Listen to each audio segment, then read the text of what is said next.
Once you let me go, no, you never come back. I'ma be the best that you never had. I'ma kick back when you fake like that. Head out at the game, I don't take that back. Once you let me go, no, you never come back. I'ma be the best that you never had. I'ma kick, I'ma kick, I'ma kick, I'ma kick, I'ma kick, I'ma kick, I'ma kick, I'ma kick, I'ma kick, I'ma kick, I'ma kick, I'ma kick, I'ma be the best that you never had. Rumpa pa pa, rumpa pa pa, see, got it. Rumpa pa pa, rumpa pa pa, do you want it? I don't flex, I'm success. Effortless, I'm like a rumpa pa pa, rumpa pa pa, see, got it. I don't flex, I'm success. I don't flex, I'm success. I don't flex, I'm success. Effortless, see, I got it. I don't flex, I'm success. I don't flex, I'm success. I don't flex, I'm success. Effortless, see, I'ma kick, I'ma kick, I'ma kick, I'ma kick, I'ma kick, I'ma kick, I'ma kick, I'ma kick, I'ma kick, I'ma kick, I'ma kick, I'ma kick, I'ma be the best that you never had. Rumpa pa pa, rumpa pa pa, see, got it. Rumpa pa pa, rumpa pa pa, do you want it? I don't flex, I'm success. Effortless, I'm like a rumpa pa pa, rumpa pa pa, see, got it. Rumpa pa pa, rumpa pa pa, see, got it. Rumpa pa pa, rumpa pa pa, do you want it? I don't flex, I'm success. Effortless, I'm like a rumpa pa pa, rumpa pa pa, see, got it. Rumpa pa pa, rumpa pa pa, see, got it. Rumpa pa pa, rumpa pa pa, do you want it? Hey, what's going on? All right, let's talk about the Toronto Raptors. Now that we are 10 games in, we're going to talk at individual performances. We're going to look at who's performing well, who's not performing well, when they performed well, who they did what against. We're going to look at everything, hopefully through screen sharing. I'm going to give you a little bit of a blueprint in terms of how you can use a very good free resource to do this research for yourself. And that way, when we're doing these lives after the game, you can come at me and say, Rob, did you notice that this on this game happened? It's great. Now, to those of you who've been following us all season, thank you very much for your support. I would very much appreciate if you are someone who's just lurking that you hit subscribe so that you know when we post videos and hit that notification bell. Would also appreciate if you hit like on this video. It helps more people see it. To those of you who've been following us all season, you know that I've had a couple of common critiques about this offense and why it's not working. And look, all the talk when we came into the season was about selfishness. We're going to cut out selfishness. Selfishness is not going to happen. And I want to talk about what selfish basketball actually looks like, because I think that there is a general misconception that it only looks one way, right? So again, I was talking to someone yesterday after my 5-hour live, and we were talking about well, this player can't be selfish because they just took 10 shots, or this player can't be selfish because they took 14 shots. Come on, man. That's not all selfish basketball looks like. Selfish basketball looks really different depending on what you're supposed to be doing. If Jakob Poeltl does not box out his man, that's selfish, because boxing out is hard. It's thankless. It is his job. He's supposed to do it. And if he's not doing it, it's selfish, right? Chris Boucher. If Chris Boucher does not run in transition, if he does not trail the play, if he just lazily jogs back, that's selfish. When Scotty Barnes sets a pick and rolls hard, knowing he's not going to get the ball because it's not really the play for him to get the ball, but him rolling hard even though he's not going to get the ball, or popping out to the corner and getting there quickly in order to allow the offense to work. This is selfless. It's thankless. It's selfless. When Scotty sets a really hard screen for Precious Achiuwa to get downhill to make sure that Precious will be open, that's selfless. So doing the opposite would be selfish. Does that make sense? Now, let me give you an example. Some people get really triggered when I mention names, so I'm just going to use myself as an example. Okay. Let's say I'm starting point guard of a team, and I have a way that I like to play. And a coach comes in and he's like, the way you've played and the way you've thrived and the way that you've become this top recruit, I don't like that way of playing basketball. We're going to play a completely different way. We're going to bring this European offense in, and you're going to be a part of it. You're not going to be the whole thing. You're not going to have all the deciding power you've had before, but don't worry, trust it. It'll work for you. And I'm just like, okay, coach, I'll do what you want me to do. Okay, no problem. And I have no intention of letting this work at all. All my passes that I'm going to throw in this offense are going to be off target. Every time I'm asked to set a screen, I'm not going to set a screen. Or I'm going to set the most sorry screen that you've ever seen in your life. Every time I'm asked to do something which is not directly benefiting me, I'm going to do it as horribly as humanly possible until you, the coach, sit there on your seat taking criticism from everyone in the media about how your great team is not playing well and how your stupid European offense doesn't work. And you cuck, are going to sit there and you are going to beg me to play the way I played last year so you can keep your job and keep these media vultures off your back. Because everyone is going to see that your thing doesn't work, but your thing doesn't work because I won't let it work. I will not let it work because it doesn't work for me. That's selfish. That's selfish basketball in a nutshell. Now, let's point to some numbers. The Raptors are 5-5. That's a stat. Technically, that is a stat. The Toronto Raptors are 5-5. And if I told you, given the strength of schedule that they had to start the season, that they'd be 5-5, I don't think anyone would complain about that, right? I want to point to really what's happening here in a broader sense. Like, try to really paint this out for you, okay? Earlier in the season, just like last season, man, if you've heard me say, give me a W if you've heard me say the best predictor of past behavior, best predictor of future behavior is past behavior. Give me a W if you've heard me say that. It's very true. Give me a W if you've heard me say that birds of a feather flock together. I want to be very careful. Last year, I leveled some pretty heavy accusations at Fred VanVleet. And I want to be really crystal clear about what I'm saying here. And I want to choose my words pretty carefully. Not because I'm overly concerned about the consequences of not choosing them carefully, but because I want to be fair.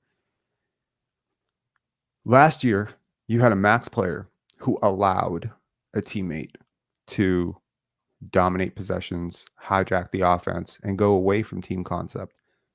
I think we can all agree that the way the Raptors played for the first 8 to 9 games was not like anything like what they played for the next 30 games. And I think we can agree that the way they played for the first 40 games is nothing like how they played for the last 40 games, right? Or maybe the dividing line is 50-30, the first 50 games versus the last 30 games. Now, Fred VanVleet stood there and looked at you in the eyes and he said, my numbers will be what they're going to be. By the end of the year, my numbers will be where they're supposed to be. And Fred VanVleet is no dummy. He's one of the smartest basketball players in the NBA. And he knew very much the statistical profile that he needed to put together to warrant a leveraged offer from the Raptors. He knew that if he was going to play off the ball the way they wanted him to, that his numbers were going to struggle, that his assist numbers were going to struggle, that the analytics were all going to disfavor him. Because the way these numbers work, the way the analytics work, is that people who have a really big role on offense are prioritized by other teams.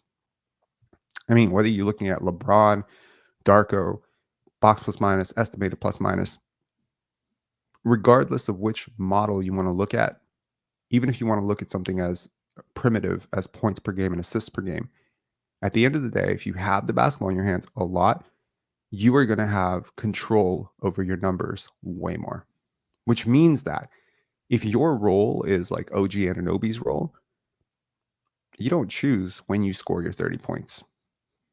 You have to rely on other people to choose when you get to score 30 points.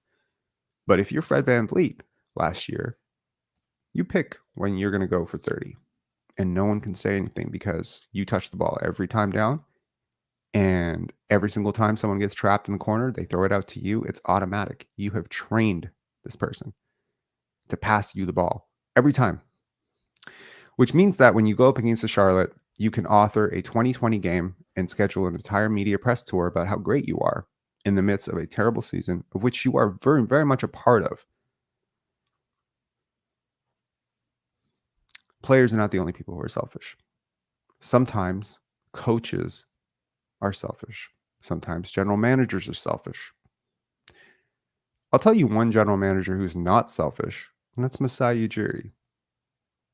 As an executive, I have never found Masai Ujiri to be selfish.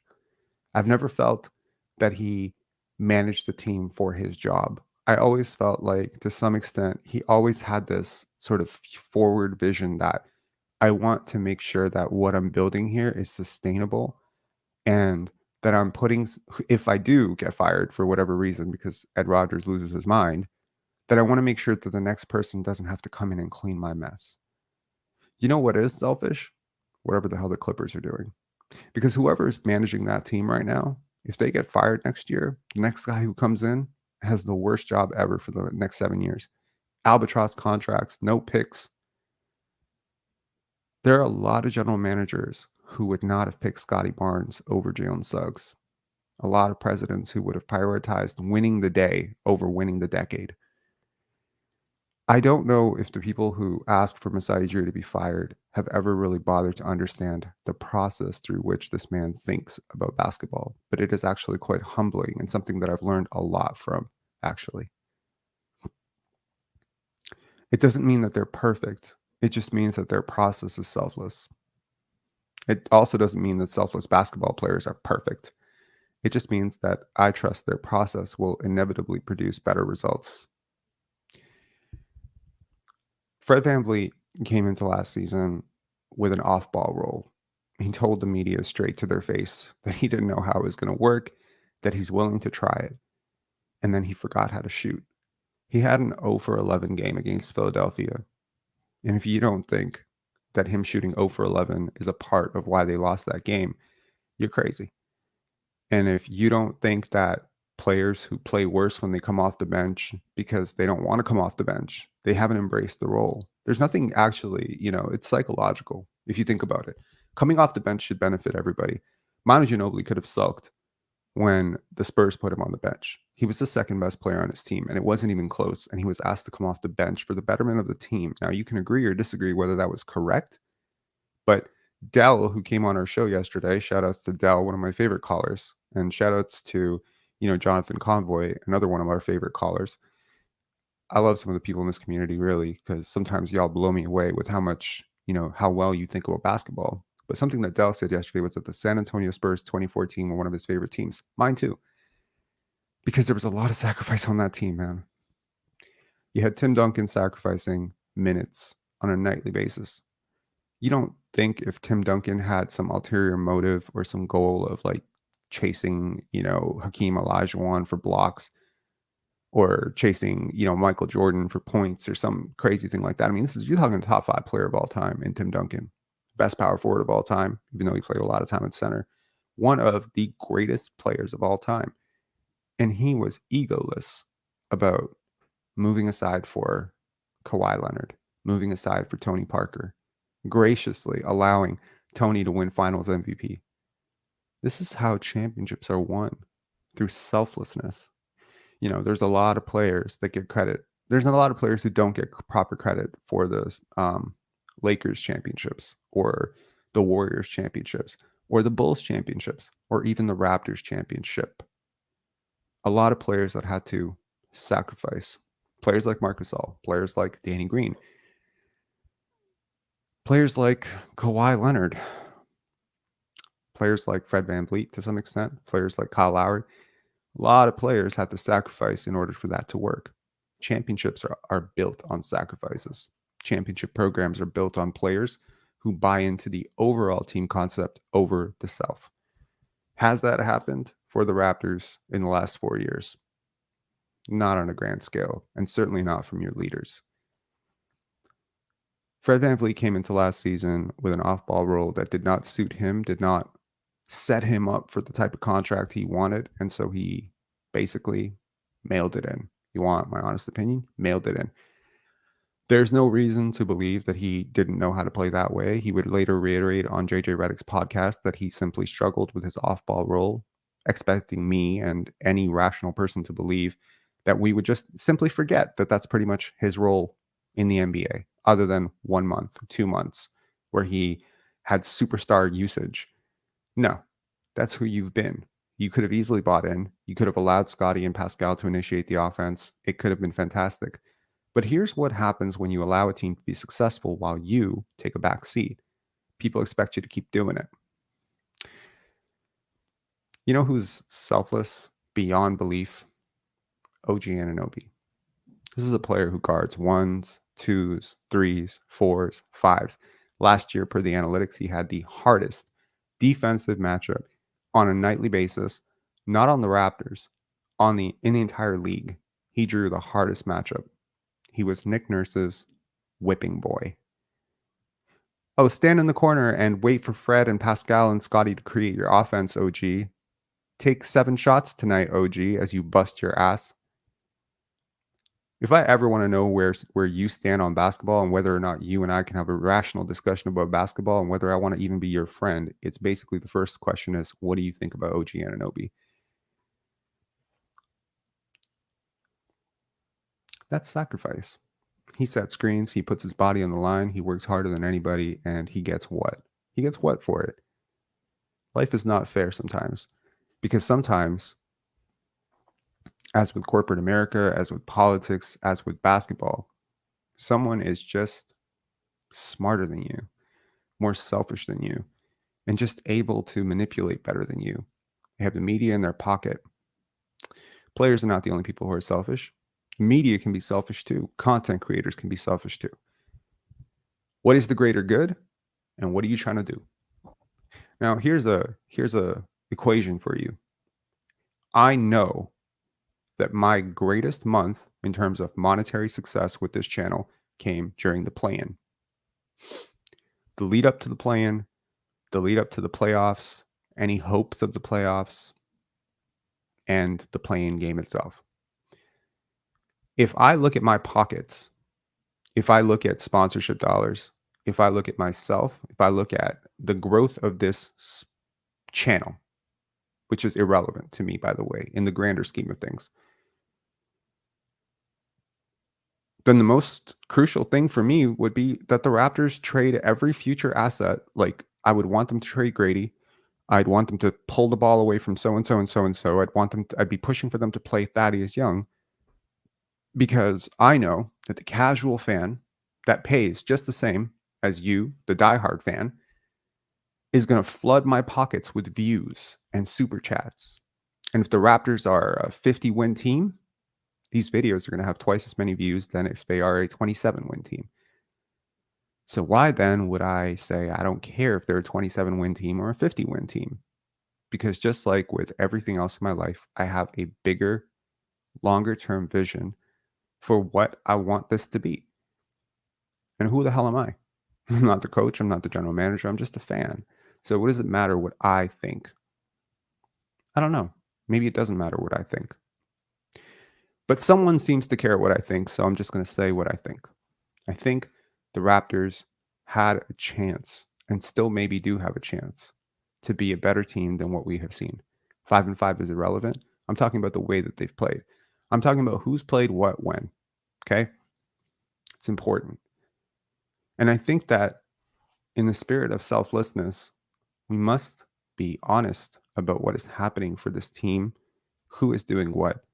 Because it's very easy and very low-hanging fruit to simply look at the analytics and say, look at this half-court offense. Look at the half-court offense. Look at the numbers. Oh my God. 67 points, 82 points per oh my God, per 100 possessions. We need to go back to Pascal Siakam and Scotty Barnes ISOs. We need to do this because what? Because your views are falling and because no one's picking up your fucking paper. That's the truth, right? Because no one's going to tune in and no one is watching coverage of a game that they didn't even watch. And no one is watching a team that is struggling to put up 90 points. Thankfully, Darko Rajakovic, Masai Ujiri, Bobby Webster have a little bit more patience than the average fan. And I'm thankful for that. And I also have more patience than the average person and the average fan. And in general, delayed gratification might as well be my middle name. So let's talk a little bit about what's been going on with the Raptors. I'm going to take you through a little bit of the analytics profile. To those of you who think that, oh my God, Scotty Barnes, not an all-star anymore, not an all-NBA. Huh, Jesus. I disagree. He's been great. He has been by far your best player through 10 games. To those of you who think that, oh my God, we can only win one way with Pascal Siakam, taking over the offense. Disagree completely on that too. But I will tell you that if you listen to my critique after game 2, game 3, game 4, you heard me saying it. You have a superstar wannabe superstar, I don't know, all-star, all-NBA guy, who is in a max contract leverage year, and you have not offered him an extension, and you have dangled him in trade talks. He is a human being. And at the end of the day, you are asking a human being to buy into a situation which may not long-term benefit him. And you're asking him to take a chance that it will. And you have basically framed the entire narrative around, well, players who are selfish take a lot of shots. And so he came out and he wouldn't shoot. He's taking 8 shots, 9 shots. You have S. Fandar, whatever, Barhani saying, like, he has the same usage as Jalen Suggs. Okay. You have Samson Folks saying, look at Scotty Barnes, turnovers. It's so ugly. Okay. Here's where I want y'all to be fair. Real fair. Last night, Pascal Siakam had the same usage as Michael Jordan. And by the way, that usage was even higher after the end of the third quarter. It was like close to 40%. And you were losing to the Wizards as he had 40% usage. Okay? So don't talk about, oh, well, he bailed us out. He won the game. No, actually, the defense won you the game. If you want to look at what happened last night, take a look. Hang on. I'll pull it up for you. This is the clearest way that I can show you what happened with the game. Look at that little chart in the middle. That's what happened with the game. You were keeping pace with them up until like the middle of the fourth quarter or the beginning of the fourth quarter. And then the defense picked up, and defense was not played by one player, but it certainly was sparked by one player. Scotty Barnes basically did for you, again, what he did in San Antonio.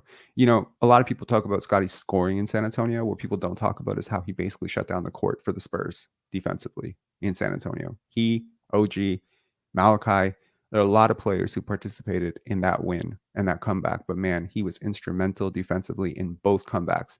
You know what 2 separate 20-point comebacks tell me about a team 10 games into a season? It tells me this team is really much better than they have shown. Yeah, you're doing it against San Antonio and you're doing it against Washington. I get that. It's not exactly the highest level of competition. I also get that. But please understand that most teams cannot erase a 20-point deficit the way this team did. Most teams cannot struggle to score 40 points in a half and then pour up 50 points in a quarter. They can't do that. Only a team that is imploding and having self-sabotage. And if you think the self-sabotage thing is coming from me, it's not. It's coming from Thaddeus Young. He went on an entire rant last year about a team that simply self-sabotaged. Why would a team self-sabotage, Rob? Why would any team self-sabotage? Too many different goals. And this is the reality of sports. Stop pretending it's a Raptor problem. It's a league-wide problem. And you as a management team, as a coaching staff, have to deal with it. And you have to trade out players and you have to talk to players. You can't just expect this to go away. It's never going to go away. There's always going to be an element of individualism in sports. Always. Okay? You better believe that Darko Rajakovic does not want to end this season as a losing coach. There's a personal pride to that. You better believe that Scotty Barnes does, deep down, want to make an all-star team this year. He's not going to throw the team concept under the bus to chase it, just like he didn't do it to win the Rookie of the Year. But deep down, every player has individual goals. Gary Trent Jr. did not come into this season thinking, man, I really want to play 24 minutes a game off the bench in a contract year. Nobody did that. I'm pretty sure if you put a gun to Thaddeus Young's head and said, would you prefer to be in the rotation or out of the rotation right now? He'd probably tell you, for the betterment of the team, I'm okay with being out of the rotation. But of course he wants to play. Everyone wants to play. Okay? But some guys understand. They have the level-headedness and the maturity to understand that the team is bigger than one person. And to those players, I say kudos. Grady Dick does not force shots. He is a really well-coached young player. Certainly, he probably feels the pressure of watching players who were picked directly after him, like Keontae George and, Jordan Hawkins, exploding for 31 points and, huge nights and stuff. I'm sure he sees it. But he has the maturity at 19 years old to say, it doesn't matter. This is a team sport. I love that about Grady. I love that about Jakob. I love that about Scotty. I love that about OG. I love that about Malachi to some extent as well. I've noticed a lot of selflessness from Malachi and Otto. There are certain players on this team that really, really do buy into team. And those are the players that you can win with. And then there are certain players that do not buy into team. They don't buy into team concept because they are individually thinking about themselves. And you can call it selfish. I'll just call it hyper individualism and leave it at that, because I think selfishness has gotten out of hand and maybe we use the word too often. Okay. Here's some numbers for you. Here are the numbers per cleaning the glass. You can certainly come back to this later if you have any questions about what these numbers mean. I think you can look at your spacing in a nutshell. It's 25% from Pascal Siakam from three. He started out the season taking more threes, making more threes. But simply put, the people who say that, oh my God, the spacing is awful because you have all these players who can't shoot. Well, my question is, why is it that the players who can't shoot so much? The Golden State Warriors have players who can't shoot, but they're a fantastic shooting team. Well, they historically have been a fantastic shooting team. Last year, I mean, shit. The Boston Celtics played Marcus Smart and Robert Williams as part of their main rotation. Neither player is a good shooter. Why were they a good shooting team? Because the players who can shoot a lot, and the players who can't shoot less. Kevon Looney was part of a lineup that featured Steph Curry, Andrew Wiggins. I mean, Andrew Wiggins can't even make fucking free throws, man. I understand you don't have a Steph and Clay, but my point is you have Malachi Flynn shooting 43% from three. You have OG Anunoby shooting 40% from three. You have, okay, granted, and two of your shooters, Gary Trent Jr., 35, 36%, and Grady Dick, who really, I mean, let's be real, he's not going to be a 27% three-point shooter. You have Dennis Schroeder shooting 38%, which is uncharacteristically high. You have Scotty Barnes, who for most of the season has shot above 40%, but is currently just trending just under 35. I refuse to buy that your spacing and motion offense are not working because people can't shoot. It is because people who can't shoot a lot, number one. And number two, the people who could shoot are having uncharacteristically significant cold shooting streaks, number two. And number three, your offense, which does generate and could generate great shots, isn't generating because you're not executing. The notion that this team cannot shoot is ridiculous. They defend well enough to make up for any gaps that they may have. They can probably create better looks than most teams because of their defense. And early transition is the greatest time to find three-pointers. Run to the corner, pop up above the break, you get open threes. Most NBA players can hit open threes. But a lot of NBA teams can't generate open threes because they don't have the defense and they don't have the screen setters. The Raptors have a lot of advantages to create open looks from three. You telling me Malachi Flynn can't take 6 threes for you a game and overall boost your three-point shooting numbers? If you could just get him open above the break, you're telling me Pascal Siakam is a 25% three-point shooter? He's been a 37% three-point shooter before at some point. He's made one of his last 20. Offense works on a string. Defense works on a string. If any one part of that string refuses to play basketball, the string doesn't work. But I'm sorry, that's not an indictment on the string. That's an indictment on the chain or the link in the chain that refuses to meld or refuses to bond. That is the problem. You have a player, a star player, who came in to this season with somewhat of a shaky grasp on what he was supposed to do. But I think he knew exactly what he was supposed to do. I think that it's very intuitive. I don't think Pascal Siakam is a dumb player. I think he easily could have bought into an offense in which maybe he was not the focal point. And of course, you have your people in the media saying, but look at his usage. It's Jalen Suggs level. Well, look at his usage now. It's Michael Jordan level. Are you actually better? Are you better because of it? Are you better as a team with Pascal Siakam having 36, 37% usage? Honest question. I think you're not. I think it works against the Washington Wizards. But your overall shot distribution, granted, I was upset that Pascal was not getting enough shots in the first 5-6 games, but it was closer to accurate then than it is now.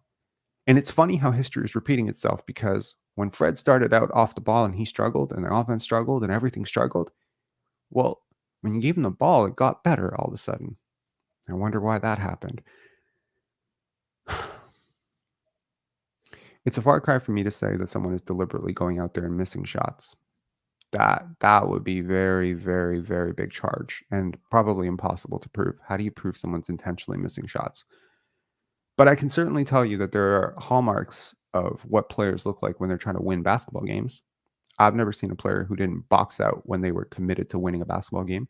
I've never seen a player who didn't hold a screen for a teammate, at least to the best of their ability. Not everyone is an equivalent screener. Obviously, not everyone is going to set a screen as good as Steven Adams or Jakob Poeltl, but at least try to hold a screen, at least try to run in transition, at least try to be in the right place, at least try to cut with some sort of intention, at least try to throw the ball into the player's hands as opposed to, into the fourth row. There are certain things that are pretty consistent when you watch as much basketball as I have in my life, that you can absolutely see when someone is sabotaging an offense. And I think there's been a lot of self-sabotaged offense this year, because the offense as it was going was not working for some people.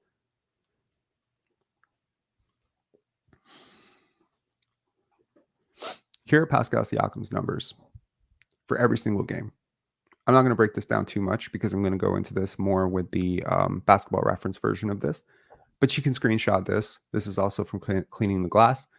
And you can get a grasp on where and how his games have been going, how efficient he's been. Cheat sheet last night was a remarkably efficient game in which he had very high usage. Here's Scotty Barnes, game 1 through 10. Anything sticking out to you? Yeah, he's been your best player by a country mile. That should stick out to you. But also his usage is on a decline. That should also stick out to you. And here's your overall from Cleaning the Glass, just to give you an idea of who's doing what. To put it into perspective, the colored numbers, just to provide some context for those who are not familiar with Cleaning the Glass, colored numbers are percentile ranks for your position. So Scotty is characterized as a forward. Siakam is characterized as a big. What sticks out? Well, I think one thing that sticks out is efficiency overall. For a wing, OG Anunoby, in terms of points per shot attempt, should certainly not be your fourth option, because he's been very efficient for the most part. Pascal Siakam among bigs, this is going to put him at a disproportionate disadvantage since bigs are typically way more efficient than guards. He's in the 15th percentile in terms of points per shot attempt. That's your first option. That's a guy that you're giving Jordan level usage to. And this is 10 games in. And just to anyone out there who in the beginning of the season, again, I just want the critique to be balanced and even. So, and it can never be even, because you're always, at any point, you're going to be comparing a 22-year-old to a 29-year-old. You're going to be comparing an all-NBA guy to, a guy in his third year. It's not ever going to be completely apples to apples. But let's pretend for a second that it is apples to apples. Can we at least be fair there? Can we at least, if we are going to compare two players who are both 6'9", who both have extreme wingspans, who are both wing/big/guards, positionless type players who guard 1 through 5, if we're going to be comparing two players, I think these are two good players to compare, but at least be fair. If you were going to say that Scotty is extremely turnover prone in the beginning of the year, then I expect you to now say that Scotty is actually less turnover prone than Pascal Siakam, which is true. If you use turnover percentage as a ratio against usage percentage, then yes, Scotty Barnes is less turnover prone 10 games in than Pascal Siakam. If you are going to use the argument for Pascal has been frozen out of the offense, and look, his usage is the same as Jalen Suggs, 18.4%. Yes, I remember that tweet. Then I want you to also point out that last night, as Pascal Siakam was carrying you to a win, which, by the way, factually not true. No, he did not. He kept you afloat. Very useful. Not a bad game. but don't come at it with the box score revisionist history and pretend like Chris Boucher didn't make this huge impact defensively. He did. And he also kept you afloat in the first half. Don't act like Malachi Flynn did not give you some of the most steady point guard play you've had all year last night. He did. And don't act like Scotty Barnes was not a disruptive force on defense. And don't act like Precious Achiuwa didn't crash the glass. Don't act like any of those things didn't happen, because they absolutely did. Okay, they absolutely did. It was a team effort. One guy got 39 points out of it. Okay, it happens. But I've seen Herculean individual, will my team to win type of games. This was not one of them. This was a team effort, and there was a matchup, and Pascal Siakam intelligently attacked that matchup for very efficient offense. However, please understand, every single shot he made last night was in the paint. Every single shot. That's not how this offense was designed to work. That's how he wants to play. He wants to attack downhill.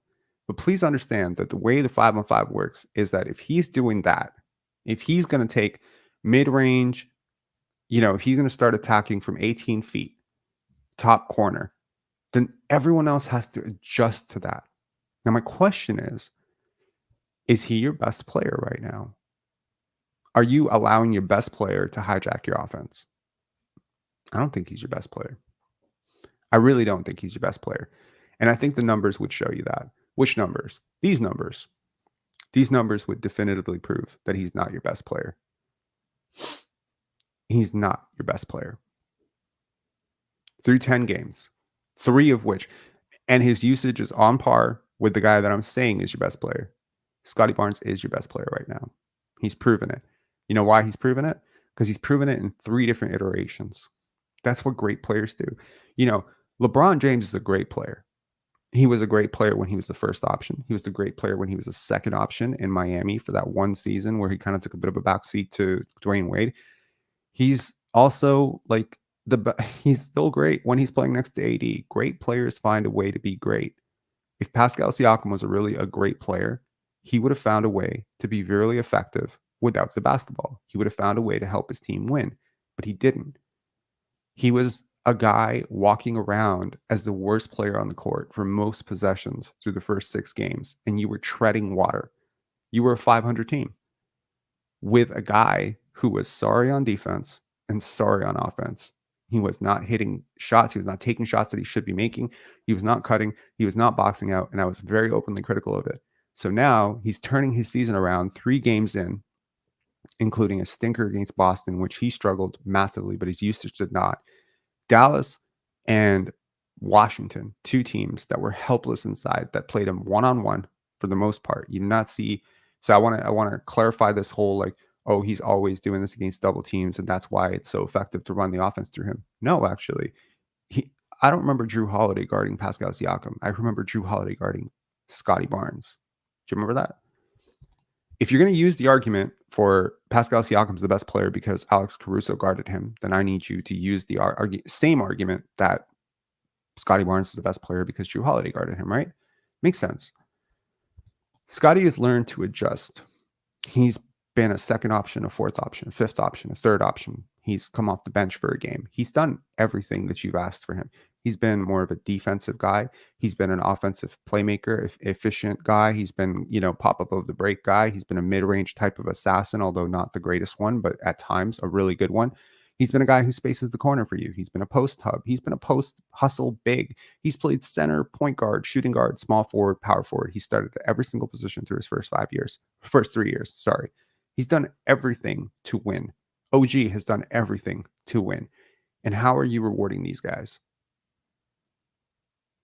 By shitting on them and saying they're trash, and one of them's always injured, and he can't dribble, and he can't be on balance, and the other guy is autistic, and he's this and he's that. This fan base can sometimes be really trash, even compared to my old fan base, which is the New York Knicks, who are super trash. You need to respect what these players are doing out there, man. Because trust me, if Scotty wanted to gun for his own, nothing would work here. But he has decided to buy in, fit in, because he cares about winning. He cares about winning. And it's basically like playing chicken. You know, when you both people just run towards the train and see who's going to blink first. Well, we tried putting the ball in Scotty's hands last year, and Fred wasn't having it. We tried putting the ball in Scotty's hands this year, and now Pascal's not having it. Because if he's going to run the offense, I won't set screens. I won't box out. I won't guard. But if you put the ball in Pascal's hands, Scotty's going to spur a massive fourth quarter comeback on defense, right? Now imagine if Scotty Barnes was a selfish player. Oh, Pascal Siakam, you want to go 36, 37% usage? I'm going to let you lose a game to the Washington Wizards and let you face the media storm. I don't even think the thought could even occur to someone like Scotty Barnes. I don't think the thought of throwing a game to make a point could even occur to a player like this. But players do this shit all the time. All the time. I've talked to so many trainers over the years where they have like clients where, and this is not specifically to Brian or Brian, please understand, this is not those guys. This is different trainers, different people around the league where they're like, this guy hates this player, or this guy can't stand that this player is playing over him, or this guy can't stand that this guy has the ball. He thinks that he should have the ball. This shit happens all the time because when you put this much money on the line, there's always going to be this element of it. Now let's look at the stats. So I'll make myself a little small so we can get through this. Hopefully we can cut this out in an hour, but I just wanted to give you a nice little overview of what's happening for the Raptors. So here I have sorted everything out right here. I don't know if you can see my cursor or if my cursor, I think you can see the highlight. Okay, that's good. All right. Let me open up the comments here just so I can kind of follow along with what you guys are saying. Okay. So here I've sorted out through boxes minus. Please don't take Thaddeus and Garrett Temple in their combined 15 minutes being this high up. They played a really good 15 minutes against bench units, and they are way too good to be playing against some of those young players. But these are really the players right here, sorted by boxes minus in terms of how efficient they've been. You'll see right at the top, Scotty Barnes with 6.6. His value of a replacement tracks as well. He has a 0.8 value of a replacement. To give you context on how good that is, that's equivalent to Jason Tatum right now. Okay. So moving on to the next best player, this OG Anunoby, 2.2, and it's coming equivalently. So the good thing about Scotty and with OG is their production right here in terms of defensive and offensive boxes minus is two-way production. You're seeing that right there, right? You can see that with Scotty, it's 3.3 and 3.3 making 6.6, right? And with OG, it's 0.9 and 1.3, naturally leaning more defensively. That's creating his 2.2. With Dennis Schroeder, his impact is coming largely on offense because ultimately for the first 3 to 4 games, his backup was absolutely horrible, and that's going to make a difference. His defensive impact is less. But moving forward, we have Pascal Siakam with 0.2. The team has really compensated for his crappy rotations, I think, and, bad boxing out. Like you've seen a lot of games where, teams like the players around him have really overextended themselves to cover for some of his blown rotations, late contests, etc. Some people will swear till they're blue in the face that he has been amazing defensively. I don't think he has, but the numbers say that he's been okay defensively. I think there are different numbers that would tell you he's not. Jakob Poeltl has been a 0.1.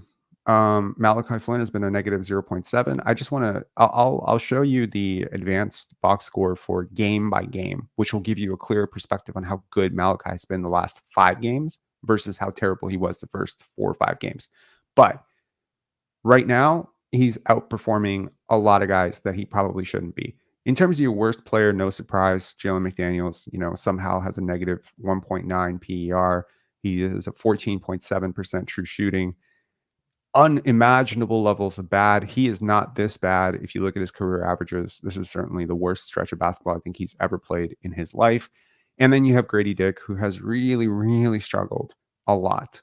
Okay. He struggled within this offense. I think part of it is just growing pains. I'm not willing to, hold him super accountable for this. Gary Trent, I think he's just struggling off the bench, man. 6.8 PER. Every single number here is saying that he is a well below average player.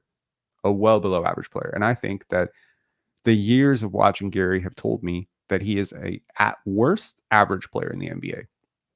And you would welcome that.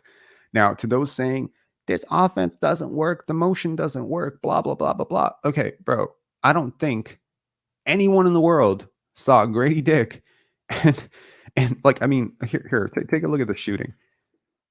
What are guys shooting? I don't think anyone in the world could have ever assumed that these would be your 3-point shooting percentages. 35.7 for for Gary is not that terrible, but Jalen McDaniel shooting 9% from three and Grady Dick shooting 27% from three is not something anyone would have projected. Precious Achiuwa, a guy who shot 40% for 3 straight months, shooting 12.5% from three, granted on very low volume, is again not something that people probably would have expected. Pascal Siakam shooting 25%, probably not something anyone would have expected. I think overall, you have shooters, they're just not your highest volume 3-point shooters. So why has the 3-point shooting been so bad?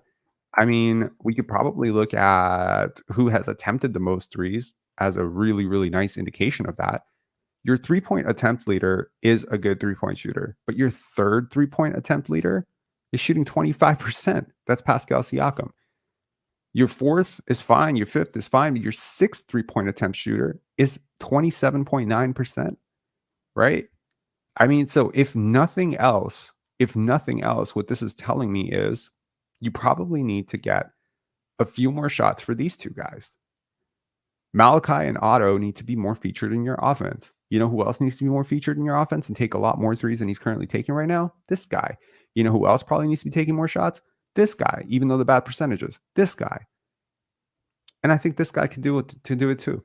So if you give more 3-point attempts to those guys, and this guy holds up, and this guy stops shooting like the worst player in the league, you probably have an average 3-point shooting team. Okay? Make that pretty clear, my position on that. Okay? Defense creates transition. Transition creates efficient 3-point shots. This team is elite defensively, or at the very least has the potential to be elite defensively. Okay? Now, to those saying, is Scotty really a superstar? Well, if he's not, then what the hell is Pascal Siakam? Because he's better than him at just about everything. Okay? He's even scoring more points per possession. Okay? Insanity. In terms of 3-point attempt rate, hang on, we get to the advanced stats here. In terms of 3-point attempt rate, these are your top 3-point attempt rate guys. Here's your fourth, here's your fifth. So your 3-point attempt rate is a reflection of how often a player shoots a three relative to how often they shoot, anything. And really, this is probably the right thing, right? So you do have guys who are taking threes who should be taking threes, but 2 of your top 3-point attempt rate guys are just not hitting them right now. And I think you'd be absolutely nuts to assume that they're going to continue shooting this poorly. Okay. So I think, the shooting with Malachi, I don't know if he'll shoot 42, 43%, 45%. Like, I doubt it. But man, this is a guy who has, for periods of time and throughout his career, shot 40+% from three. He's also a guy who shot 25% from three for an extended stretch. So I don't know when it cools off for him. But if he's really turning a corner, and I feel he could be, bro, he's shooting 60. Like, look at the true shooting on Malachi. Like take a look at the adjusted shooting.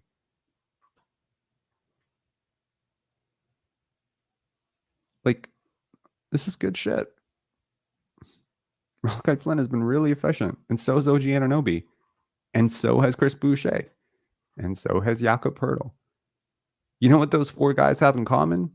With the exception of one of them, they've all bought into your freaking offense. The 5th guy has too.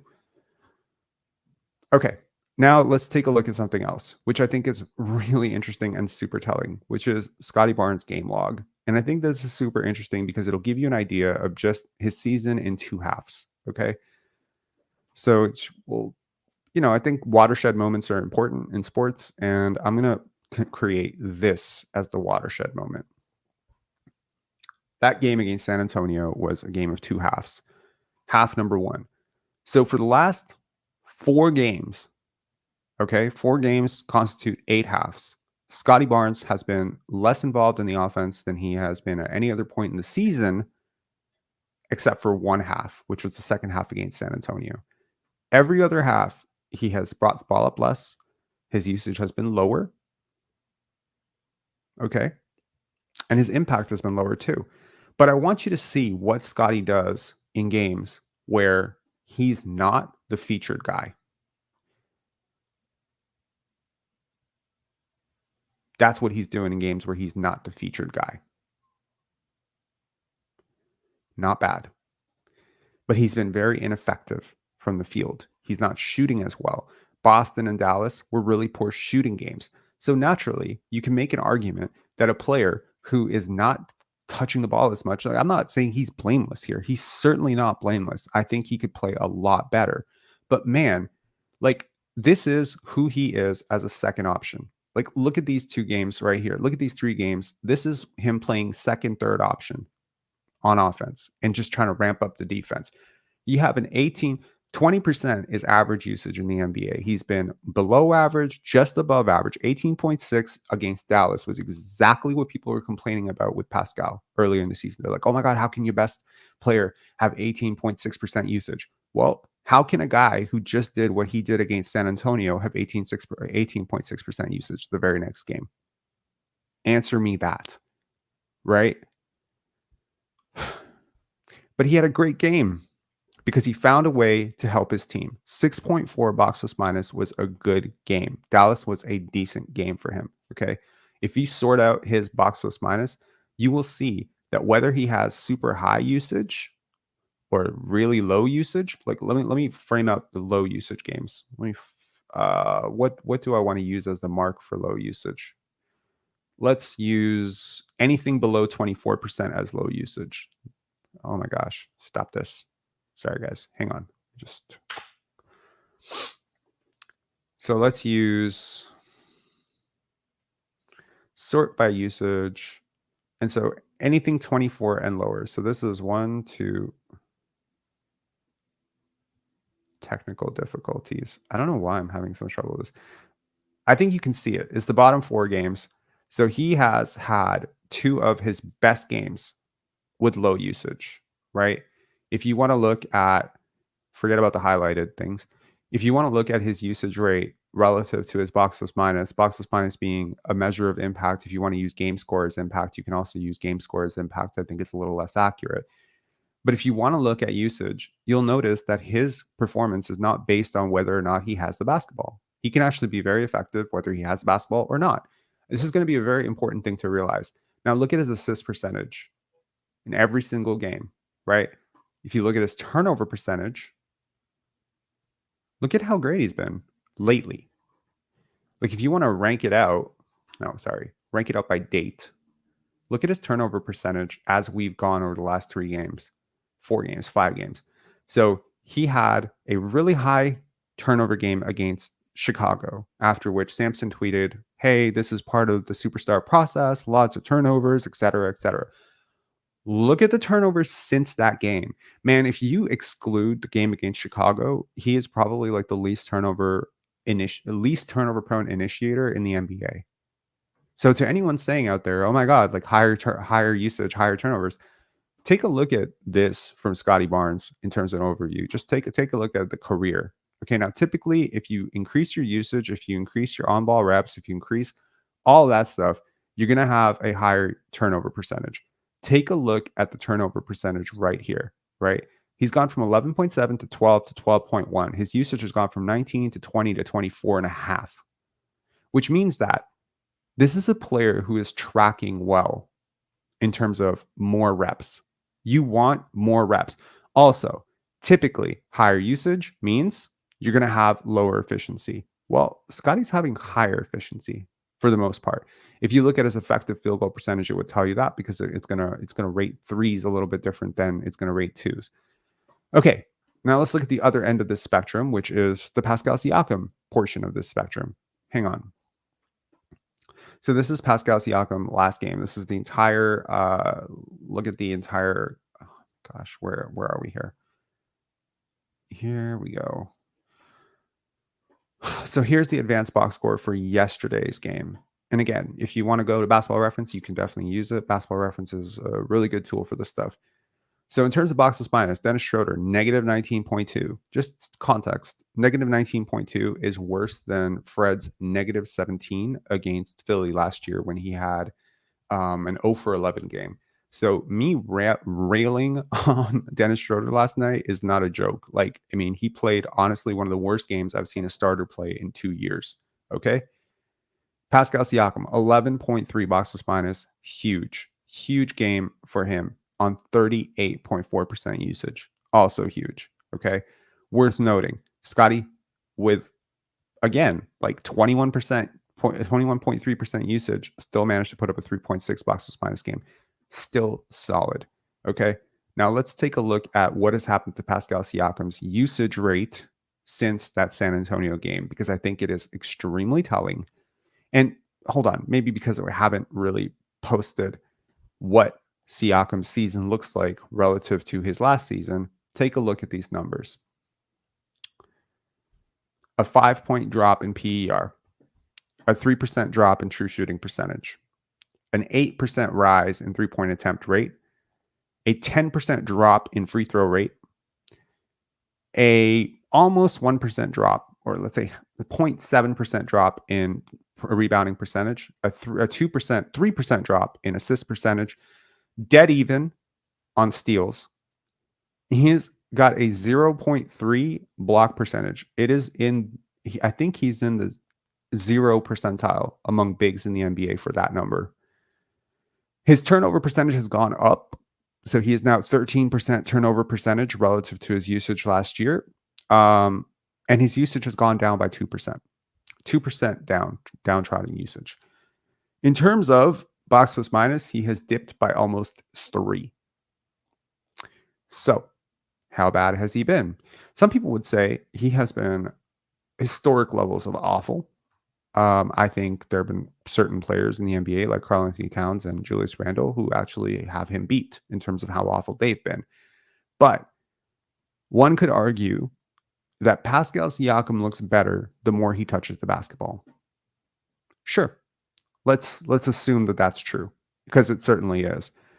And just an FYI, not that I take similarity scores very seriously, to those of you who think that he's like an MVP candidate, this is who Basketball Reference compares him to: Gordon Hayward, Antonio McDyess, Chris Mills, Danny Manning, Alex English. It's a pretty high bar. Charles Smith, Udonis Haslem, Detlef Schrempf, Orlando Woodridge, and Corey Maggette. Those are his similarity scores in terms of win shares from best to worst on his career so far. A career that many would argue is on the downside right now. Okay? Let's look at the advanced game log. I think here you're going to see the clearest perspective on how much his usage has jumped since that San Antonio game. Here's your mark.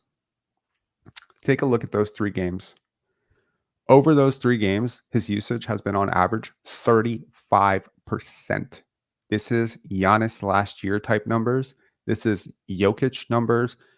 And honestly, is your offense that much better off for it? Not really. Not really at all. But it is interesting to see how much better he's been doing this. Because when you remember how I showed you earlier, when Scotty's usage goes up, it doesn't necessarily impact his impact on the game. His box plus minus and his usage stay like somewhat inconsistent. So he can have good games when he has 21% usage. He can have good games. Okay, let me sort out Pascal Siakam's box plus minus per usage. He had one really good game in terms of usage, and every other game you can say. So Siakam has had 2 good games and say 1 passable game, right? Those are the games. I don't know why this always does this. So his best game, obviously, on the season was an 11.6 against Milwaukee. He played within the offense. He shot 90.8% true shooting. It was hot shooting, but it was an incredible game. He played, everything was in rhythm. I wasn't enthralled by his defense in that game, but his offense was incredible. And I was like, man, if this is him working, this is going to be great. I was very optimistic about that Milwaukee game. You can argue the Milwaukee Bucks didn't guard anybody correctly that game, but I just thought it was a really good, it was really good. Like, it was just a really good game. But other than that, all of his good games have come with high usage: 38.4%, 31.5%, 27.4%. 38.4%. When you have forced him to be a lower usage player, he has been an almost zero or negative impact player. If I sort out look at his usage percentage here, 25.2, 14.4, 22.4, 17.7, 19.4. If this would allow me to, which it's not allowing me to for some reason, if this would allow me to isolate just those games, you'd see that he is basically a 20% usage guy, which is an average NBA player usage. When you give him average NBA player usage, he does not give you average results. Okay. If you want to look at his game logs from previous years, you can certainly do that. We can look at last year's if you want. If you want to just get a context of the type of player he was last year versus the type of player he's been so far this year and how consistent his role was, right? I mean, take a look. I mean, this is the guy that you guys were calling MVP last year, right here. This entire stretch of basketball was what people called an MVP. MVP. An MVP who, by the way, through 9 games last year, was a worse player than than Scotty Barnes is this year. He was MVP candidate. Scotty Barnes is washed. That's the double standard. That is an absolute double standard. Okay. Now, these are the games that he missed. And then he came back, posted his worst game of the season to that point.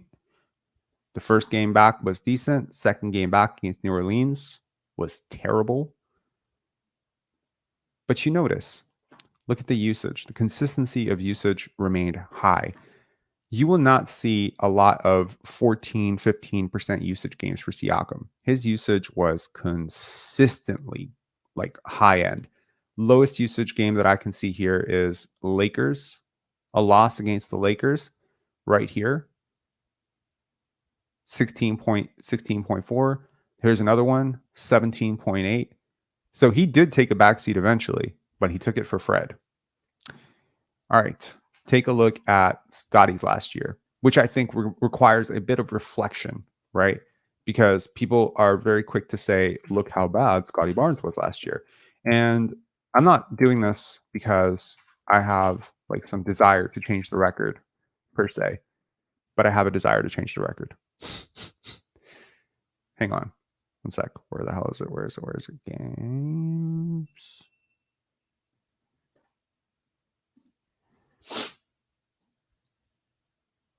Advanced game log. Here we go.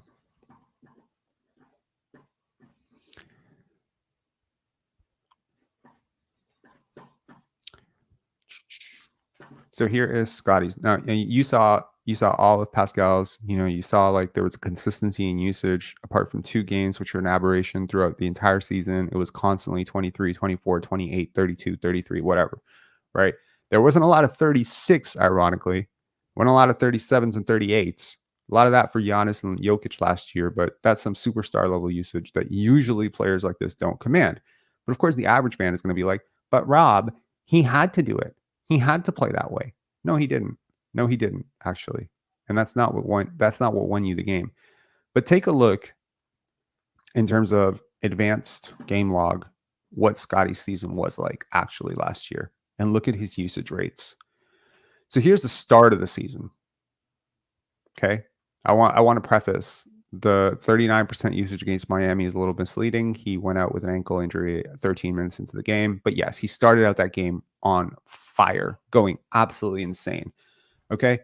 But look at how often he's actually clipped 20%. This is your prized rookie. This is the guy you're chastising in the media. Look at his usage game to game. 18%, 14%, 20%. Again, let me clarify. 20% is an average usage. So anytime below 20, that's below average. 18.3, 14.5, 19.1, 15.8. And yeah, 15.8. Look at the terrible box plus minus on that game. Everyone was chastising him after that game, after Chicago. Oh my God, Scotty Barnes is a bum. Look at this game right here. 15% usage, right? Against Detroit. 15% usage. And what did he do? He put up negative 7.3 box plus minus. Indiana, 18.8% usage. But do you notice that as you start trending closer to 24, 23, 22, 21, that his plus minus kind of looks okay because he had the basketball a little bit more?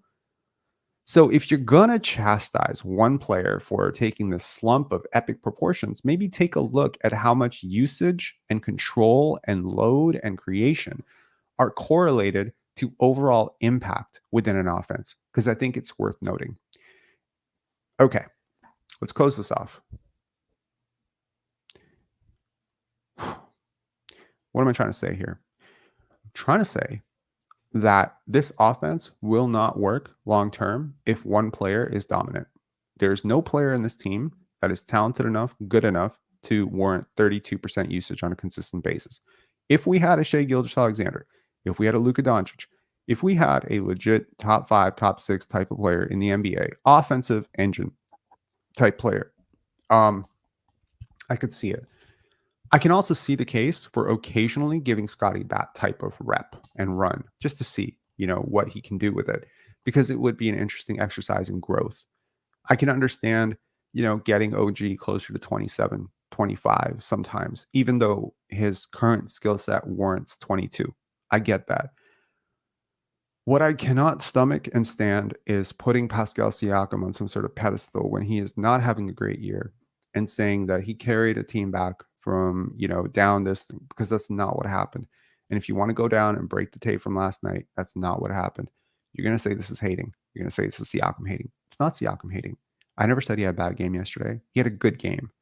But the way you want to present it is that he single-handedly carried this team back and everyone's a bum and Scotty's a bum and this person's, wow. I read a comment today saying, where are your excuses for Scotty now? He was a bum last night. Wow, really? A 3.6 box plus minus is an all-star level contribution that he made without the basketball in his hands for most of the night. It's not a bum. That is a player trying to adjust to suddenly having to be the second, third option again. And I don't understand it. So if you're the Toronto Raptors, pay attention. It's happening again. It's happening again. And you saw it happen last year. And this year, he's been better. So this year, when you put him at 15, 18, 20% usage, he's not sorry anymore. He's learned how to find his place within the offense. He's learned how to be, he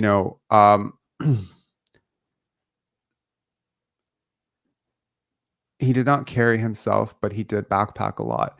I mean, sure, you can say he sustained the offense. He found ways to get 2 points when 2 points were hard to get. But really, the issue that you were facing was not offense. This is what people don't understand. You see, there's a sensation that happens when guys like Cade, Jalen Green, or Siakam, or anybody put up 10 points in quick succession, is you start to think oh my God, they're carrying. But the problem last night was not offense. The problem was defense. The problem was you let the Washington Wizards score whatever they wanted. They got into the paint. Do you understand the relationship between defense and offense is not hard or complicated to understand, okay? If you can't run, if the team scores every single time, right? Especially on threes, double so on threes, right? Because typically off of missed threes is when most transition advantages can happen. The best transition offense comes off of missed threes. So if you're going to give up 48% on made 3-pointers because your rotations are late and you're soft and you're not closing out, well, it's going to be really hard to score. Number one, because they are scoring so efficiently. Number two, it's breaking your back every single time, the crowd is going, oh. And then on top of that, you have to now lean into the part of your offense that's not working, which is your half-court offense. So while I agree that Pascal Siakam may be your best bet for a competent level half-court offense, I'm trying to say that your best level of offense is a transition offense. The best bet for offense is transition. And if you don't guard, you don't get into transition. If you don't get steals, you don't get stops, you don't get blocks, you don't get rebounds, you never get into transition. And so you're forced to go into the half court where you're useless without Pascal Siakam. Do you understand what I'm saying? Do you get what I'm saying? So that's the point. But if you ran this offense fairly, without any agenda, without any, my guy wants to get this contract and bullshit, you would find more often than not, you would push the pace and you would make other teams pay, and everyone would eat, including Pascal Siakam, including Scotty Barnes, including OG, including Grady, including Gary. People would have easier times. I am personally tired of listening to this media space hold up one guy who's clearly part of the problem as the solution because he's like somehow reverse engineering an offense to make him look better than the other guys. Yeah, you know what? If you're the worst half-court offense in the NBA, then your best half-court offensive player doesn't really interest me. You understand? I'll give you an example. Let's say you constructed a team with all the worst shooters in the NBA, and then you randomly plucked Malachi Flynn and put him on that team. Fans would really love Malachi Flynn because he would be the only person on the entire team who could shoot a three. And everyone would be like, oh my God, look at Malachi carrying these bums. He's the only person who can hit threes. Yeah. But if you're a team that can't hit threes, then maybe your goal should not be to open up offense where you're taking a lot of threes. Maybe your goal needs to be to pound it on side and like try to play 90s bully ball. I think Pascal Siakam needs to take a lot of threes in order to extend his career. I've been on record saying this many times. I think he needs to take more threes than he's currently taking right now. I think he needs to hit more than, 1 out of 20 of the last threes that he's taken. He can't keep going 0 for 4, 0 for 5, but he needs to keep taking them. That is good offensive process. Needs to happen. Scotty went from 23 points per game to 20 points per game. So what? He went from 8 box plus minus to 6.6 box plus minus. You know what 6.6 box plus minus is? It's almost 2 times higher than Pascal Siakam's all NBA season. So, think about it a little bit. Anyway, I hope this video has shown a couple of things. Hopefully, one, I think it has shown who the Raptors have been as individuals because this team insists on playing like individuals. So we're going to break them down individually. I hope that it continues to show that there is a significant gap in terms of production, value, efficiency, and overall, impact between your 2 best players, theory 2 best players, not really your 2 best players, but Pascal Siakam and Scotty Barnes. To those of you who insist on having the debate between those 2 players and insist that after 39 points last night against the Washington Wizards of all teams, that this debate is over. It's not even, first of all, the debate is over, but not for the reason that you think it's over. Scotty has been a better player. Whether he will continue to be a better player will come down to him, come down to the offense, come down to the coaching staff, come down to Siakam. But I'm telling you that if you want to make a case that the half-court offense is better through Siakam, I agree with you. It probably is. Okay? But if you want to make a case that your offense is better through Siakam, you're dead wrong. All right?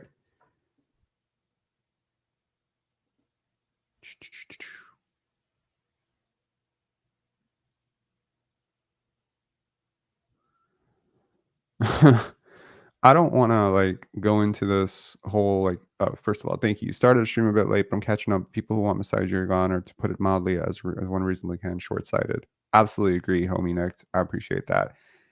I don't necessarily need NBA Chev catching strays on our chat, but y'all are obviously free to say what you want. One thing I will say though is there's a lot of people who are very, very quickly forgetful about what your takes were. But to me, it's like this. Y'all remember that I used Ether once by Nas to disrespect that dude?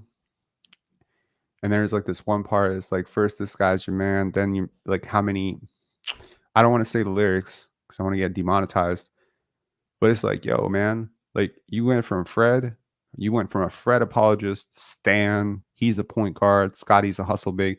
You went from that to, Siakam is the man to, okay, I'm done, trade Siakam. Bro, I appreciate consistency. I appreciate adaptability. I do appreciate people who can change their minds, but I don't appreciate flip-floppers. And I don't appreciate people who change with the tides. You've heard a lot of people be openly critical of me for being critical of Fred. You do not see me change my tune on Fred. I continue to put pressure on it. You're seeing a lot of people right now. Last year, a lot of people unsubscribed. We're like, oh my God, how can you be critical of Siakam? He's MVP candidate. I continue to be critical. I'm always going to try to call it how I see it. To the people who say oh my God, your channel will never grow if you, continue to be critical of, Raptors. What I have noticed, I'll tell you what I've noticed. 2 things, just to keep it a buck, keep it a stack. 2 things that I've noticed. Number one, yes, a lot of people are very angry after I'm critical of their favorite player. I get that, and I don't have a problem with it. It's cool. It comes to the territory. I think a lot of people are probably fair to say that, the live yesterday, the 5-hour one got a little bit heated, and someone said to me like, "Oh man, like, yelling at your guests again. How can you do that? This is sports, bro." And what we're yelling is about sports. We're not taking personal shots. I'm not telling someone they have a small dick. I'm keeping it pretty much above the belt. Everything is, and I mean, I hope Maroon Prince did not take it offensively that we got a little bit heated about Dennis Schroeder. It was a debate. I mean, have you heard men talk? I find it weird, actually, to be completely honest with you. Like, I find it really weird that we have this like society. Like, I have friends of mine, and we get heated about Scotty, or we get heated about Fred. We like, we're friends, and we could still like raise our voice a little bit. It's nothing disrespectful. It's just like, it's not personal. Not we're not like we're not we're not crossing a line. We're not talking about each other's mothers. Like, we're just saying like, no, man, you're dead wrong about this. I feel like we have a society in which we're trying to teach men to be not men, and it's very weird to me. You got an issue with me? No, I think you got an issue with you. I call it shame transference, right? Like, in a lot of ways, it's shame transference, right? I feel bad about me because this guy's telling me that my favorite player is not very good. So I want him to feel bad about himself. Last year, the shit worked, man. I gotta tell you, like, if I get like a lot of comments, a lot of unsubscribes, I would start to question myself a little bit. This offseason, I was very blessed to talk to a lot of people who know more about basketball than I do, from coaches to scouts to trainers, just people that I respect a lot and people who I trust implicitly. People would not lie. And we talked about what happened last season, and they were with me. They were with me on a lot of stuff. They were like, you know what? You're making a lot of sense. You're not perfect. You're learning. Yeah, there's a play here. You were doing this film breakdown. I had a coach reach out to me. He watched the last film breakdown. He's like, 99% of it's correct, but this one play, you were wrong about this. 99% is not bad. 99% is not bad. I did not pretend to be, a Division I coach or anything. There's a lot of, plays that are rusty. Things were called differently when I played. So I'm just saying I trust myself a lot more than I did last season. And one thing I'll tell you is, for everyone who's unsubscribed, I'm sorry that you felt that way, but that's okay. There's a lot of content. We're very blessed as a Raptor fan base that we have multiple content creators. And I don't need to throw shade at anybody who follows NBA Chev or Raptors Digest or Amateur Hour Sports or Raptors Republic. That's great, man. Follow the way you want to follow is totally cool. I think a lot of them have really good points. I've listened to Chev a couple times.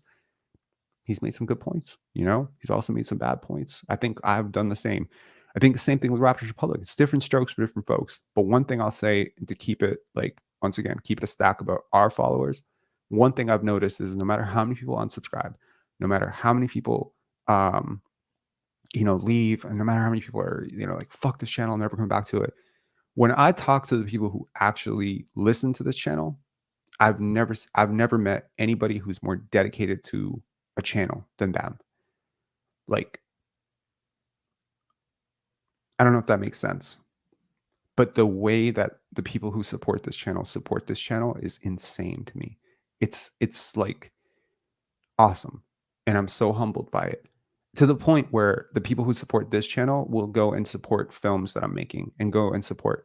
And I always used to say, when I was younger, that you only need like 1,000 people to like really support you for you to hit critical mass, because those are the people that, when you write a book or when you make a film, those are the people who are going to watch it, the people who are supporting you. And I think that you're not supporting me because I'm so smart about basketball, because I don't think that I'm necessarily so smart about basketball. Like, I think I'm okay, but I don't think I'm like some basketball visionary or anything like that. I think what you're supporting really is the truth. Thank you. That's exactly it, because it's about truth. And so the only way that I can ever do this channel, this service, is not by yelling at somebody. It's actually by lying to somebody. Is by coming out and telling you that Siakam had a good game, because I don't want to deal with the backlash of what will happen if I say he didn't really have that great a game. Because I don't want to deal with being called a hater. Bro, the day that I prioritize what other people have to think about me over what I think about myself, I'll quit. Peace, man. Hit subscribe, hit like. Keep it real.